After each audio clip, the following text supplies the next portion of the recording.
Hello friends. Welcome back to Wonderfully Made Bible Stories for Children. In our last episode, Joseph went from being a prisoner in Egypt to the second most powerful person in the land, all because God helped him understand Pharaoh's dreams. Joseph wisely stored food during the years of plenty, and now Egypt was the only place with food during a great famine. But this story isn't finished yet. Far away, in the land of Canaan, Joseph's brothers were running out of food. They didn't know that their younger brother, the one they had sold so long ago, was now in charge of Egypt's grain. What happens when they meet again? Let's find out.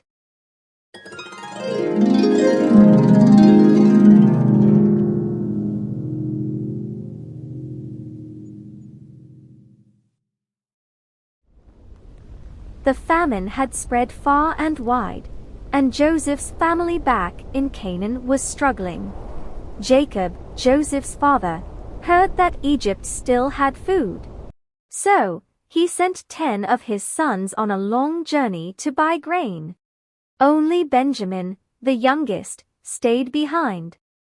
When the brothers arrived in Egypt, they bowed before the governor of the land, not knowing it was Joseph.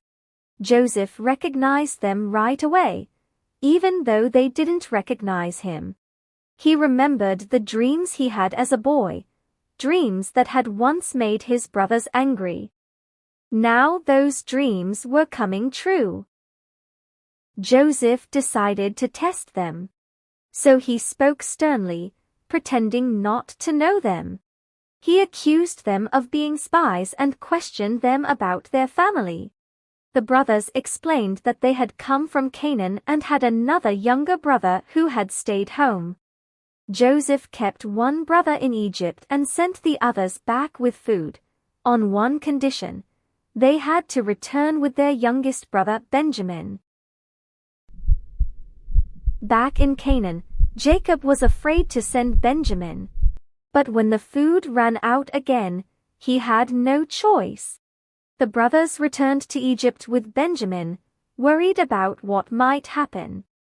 When Joseph saw his youngest brother, his heart was full. He cared deeply for Benjamin and could barely hide his emotions. Still, he gave one final test. He had a special cup placed in Benjamin's bag and then sent the brothers away. After they left, Joseph's servant went after them and brought them back, saying the cup had been stolen. The brothers were shocked. They hadn't taken anything, but now it looked like Benjamin was in trouble.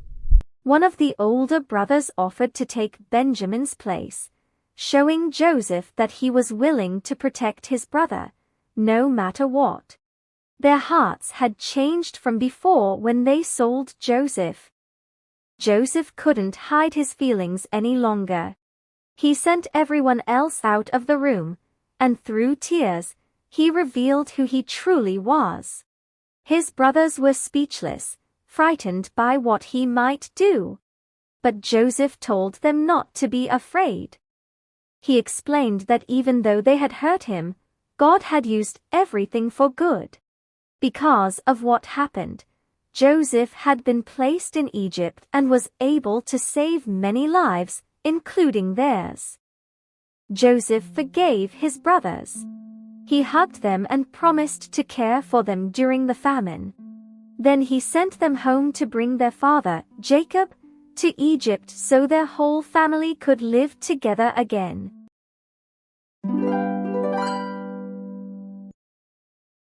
What an amazing story of forgiveness!